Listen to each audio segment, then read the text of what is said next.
The city of Bangalore. The time, 10:30 p.m. On the surface, everything seemed perfectly normal. Vehicles drifted past the streets. Lights in the apartment buildings flickered off one by one. A city slowly drifting to sleep.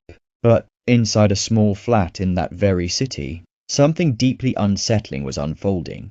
The first thing the neighbors noticed was a burning smell, and then thick black smoke. Within minutes, flames erupted. The fire department rushed to the scene, broke down the door, and forced their way inside. There, lying on the floor, was a 34-year-old software engineer, Sharmila. Her body was completely still.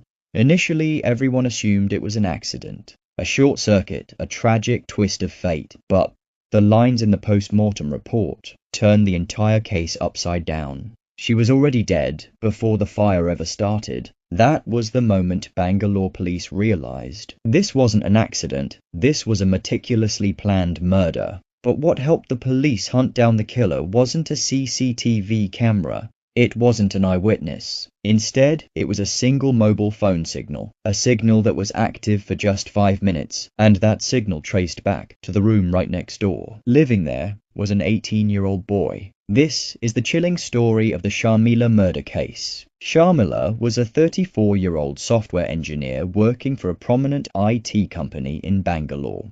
She lived in a quiet flat at Subramanya Layout in Ramamurthy Nagar. She shared the flat with a roommate, but since her roommate frequently travelled back to her hometown, Sharmila was often completely alone. Her lifestyle was quiet. No wild parties, no late-night social gatherings, no massive social circles. She went to work in the morning, returned home at night, and locked her door. That was it. Even her neighbours knew very little about her. But there was another pair of eyes watching her quiet life from a distance. January 3rd, approximately 10:30 p.m. Vijayendran, the landlord who lived on the ground floor, was getting ready for bed. That's when he caught a burning smell coming from upstairs. At first, he thought someone had just burnt something in the kitchen, but within seconds, the smoke grew dense, and then he saw the flames. Panicked, he immediately alerted the fire department and the police. Within 15 minutes, the firefighters arrived,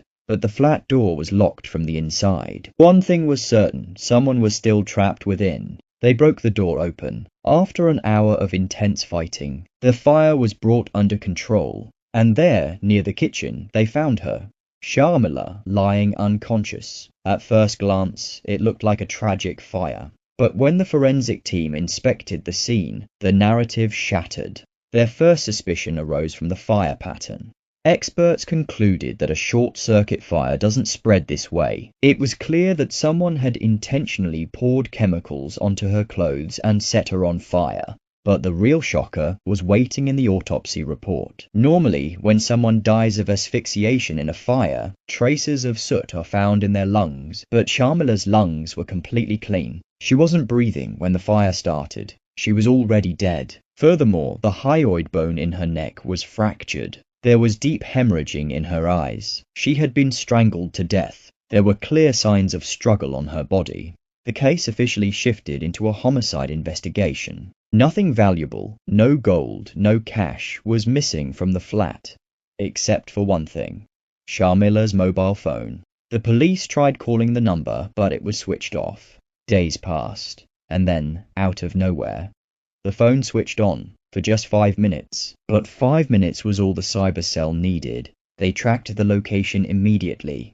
To the absolute shock of the police, the signal came from the apartment directly adjacent to Sharmila's.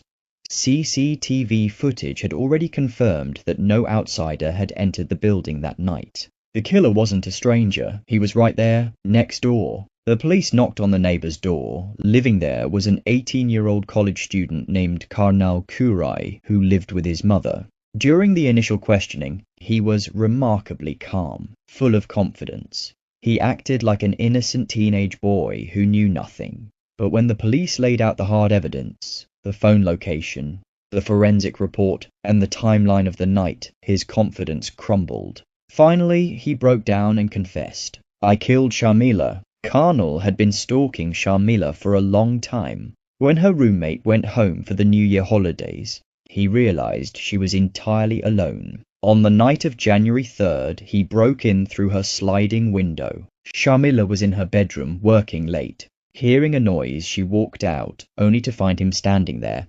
When he approached her with malicious intentions, Sharmila panicked, screamed, and tried to call the police. Terrified of getting caught, Karnal grabbed her by the throat and slammed her against the wall. Seconds turned into minutes.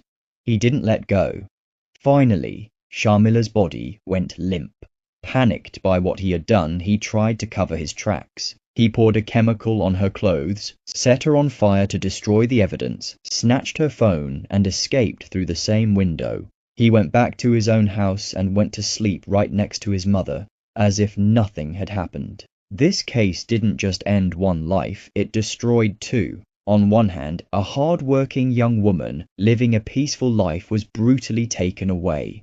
On the other, an 18-year-old boy locked his own future behind bars. A single moment of monstrous impulse ruined two entire families. This case holds a massive lesson for today's generation. No means no. Whether it is love or desire, it requires mutual consent. Force and violence will only ever lead to absolute destruction. And for anyone who still thinks they can commit a crime and escape, forensic science is proving, time and again, that the truth will always catch up.